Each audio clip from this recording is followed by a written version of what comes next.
There's a really good chance I'm going to make some people mad in this video. There's a really good chance the gurus and the bro marketers are not going to be very happy if they happen to see this. And I think that's true because they build their whole brand on working more, waking up earlier, staying up later, beating the competition, doing all those things. And I'm telling you, that is the best way to self-sabotage your business. As a high-level entrepreneur, the biggest thing we want to do is really build a legacy. And the only way for you to build a legacy is to protect your mindset, your energy, and your mental health. Because let's face it, if you go down, the business goes down. So if you're feeling a little burnt out, a little stuck, a little overwhelmed, this video is for you. Today I'm going to talk about why your mindset controls your income and your impact. We're going to look at the hidden cost of ignoring your mental health, even for a small period of time. And finally, how energy management, not time management, drives the high performers. Because I got to shoot you straight, burnout is not the price for success. So if your plans are to grow your business this year, I want you to take a new approach. Let's protect the founder first. And that's what we're talking about today. So let's jump right in. Welcome back. This is Kevin. Mindset, mindset, mindset. You all hear it. We all hear it all over the place, mindset. But let's take it to a new level. Let's talk about how mindset impacts your income and your impact. But first, let's hit a fun fact. 80% of business is psychological and 20% is strategy. That's a quote from my boss, Tony Robbins. He means the way that you think about growth, success, and your own abilities is vastly more important than the strategies that you're going to use to grow your business. A few years ago, I worked with a sales coach named Sarah, and she was really chasing clients, hustling, and stuck at just shy of 10K per month in revenue. And after about 2 sessions, we identified the real problem that she was facing, and it wasn't revenue. The real problem was scarcity mindset. She was playing defense in her business instead of offense. And the only way that she knew to grow up to that point was to work harder, work more, do more. But when we addressed her mindset and we got her into an abundant mindset, we got her sales process working more efficiently, and she started just working smarter, not harder, she was able to reduce her hours, but also hit about 50K a month in revenue. Trust me when I say that's no accident. That's how important mindset is. And what people don't seem to get is they ignore the mindset. They think it's just a small part of it, when in fact it is the engine of the whole business growth idea. And in Sarah's case, the scarcity mindset was probably the number one thing that was sabotaging her business. So once we got over that, she was able to see things from a different perspective, see things with a different point of view, and that allowed her to make different decisions. Because here's what we know.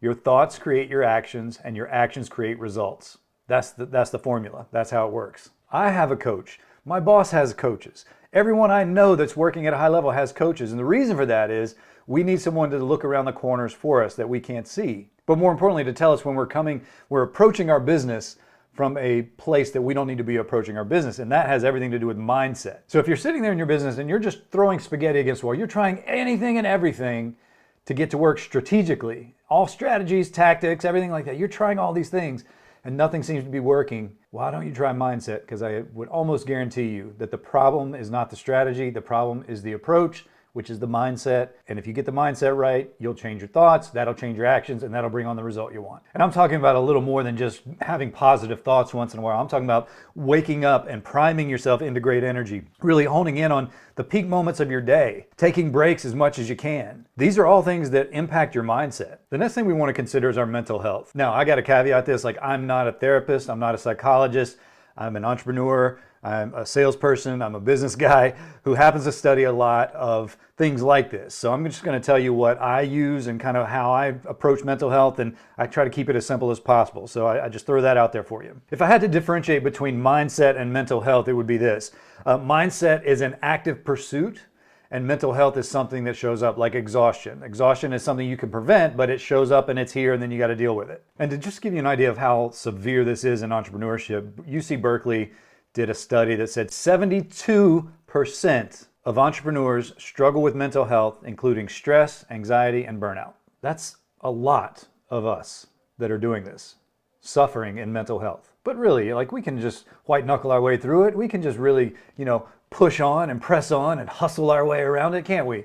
No, you can't, and I can prove it. If you're mentally exhausted, your decision making, it suffers. It's terrible. You're not making great decisions. If you feel stressed a lot, if you're constantly stressed even, you're actually repelling away your ideal clients, because your ideal clients, I'm betting your ideal client is not highly stressed people who want someone just to complain to. So your stress is actually pushing your brand in the other direction than you want to go. And if you're feeling overwhelmed, the tendency is to avoid expansion.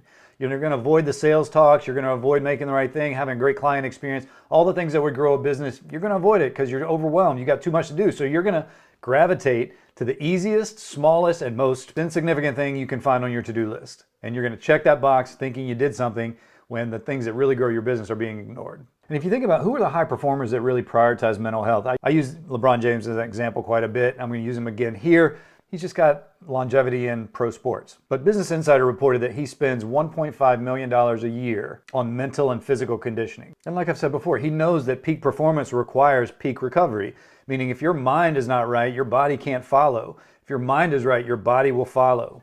And that just creates the optimal performance. So if you're out there hustling and grinding every day and you're not recovering, you've got to consider what that's doing to your business. That is creating more stress, that's creating burnout, that's creating overwhelm, all these things that impact your mental health. And that impacts your decision making, your growth, your focus, everything else that actually gets you the result you want. So mental health can be directly linked to lower income and lower impact. So one of the things I want you to do is to start treating rest, therapy, stress relief, breaks, start treating all that as the most vital part of your business so that you can make better decisions when you are on the clock. That brings us to our last part. I talk about this quite a bit as well, but time management is not the answer. In fact, managing your time is just a small part of energy management, and energy management is the real hero. And Harvard Business Review gave us this stat: entrepreneurs who practice energy management outperform their competitors by 23%. So what does that mean? It means that if you structure your day around managing your energy, not just managing your time, you get more done in less time. So if you go back to the previous video I did about making more money in less time, there's a whole section in there on energy management. The reason is the only way to make more money in less time is to manage your energy. Seems so easy, doesn't it? So go back and watch that video, but the gist of it is identify your peak energy hours of your day, avoid decision fatigue, meaning don't make too many decisions at once, and master your recovery cycles. If you're coming out of a period of high stress or something that's taxed you, take a break, reset, go outside, do something that will bring you back to optimal performance. So newsflash, if you're constantly exhausted, it's not because you ran out of time, it's because you ran out of energy. And if you manage your energy better, you'll find that your time is used better, and that's when you actually achieve the work less, earn more scenario.